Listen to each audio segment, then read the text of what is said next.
রোহিতের দলে জায়গা হারাবেন কোহলি। জয় শাহদের বিশ্বকাপ পরিকল্পনায় নেই বিরাট।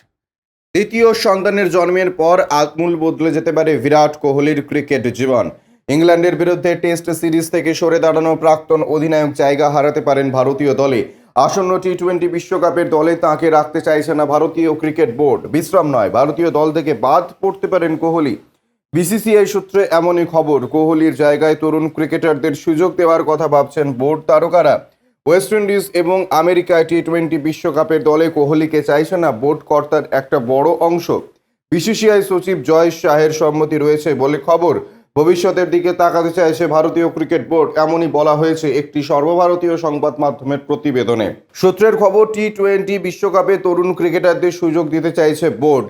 তাই কোপ পড়তে পারে কোহলির ওপর। চুক্তি হিসেবে বলা হয়েছে, ওয়েস্ট ইন্ডিজের ধীরগতির উইকেটে 20 ওভারের ক্রিকেটে কোহলির পক্ষে মানিয়ে নেওয়ার অসুবিধা হতে পারে। ব্যাটে ভালোভাবে বল আসবে এমন পিচে খেলতে স্বচ্ছন্দ বোধ করেন কোহলি। তাই টি-20 বিশ্বকাপের পরিকল্পনায় তাকে রাখতে চাইছে না বোর্ড কর্তারা। কোহলিকে বোঝানোর গুরু দায়িত্ব দেওয়া হয়েছে প্রধান নির্বাচক অজিত আগারকারকে। আইপিএলে কোহলির পারফরমেন্স দেখার পর চূড়ান্ত সিদ্ধান্ত নিতে চান বোর্ড কর্তারা।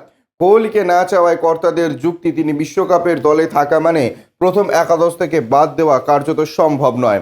ওয়েস্ট ইন্ডিজের উইকেটের সঙ্গে মানিয়ে নিতে না পারলে সমস্যা হবে, চাপে পড়বেন রোহিতরা। একাধিক আইসিসি প্রতিযোগিতার ফাইনালে হেরেছে ভারত। এই পরিস্থিতিতে কোহলিকে ওয়েস্ট ইন্ডিজে না পাঠানোই ভালো, বরং কোহলি নিজে সরিয়ে দাঁড়িয়ে তরুণদের জন্য জায়গা করে দিলে ইতিবাচক বার্তা যাবে। ব্যুরো রিপোর্ট, ইউজে নিউজ।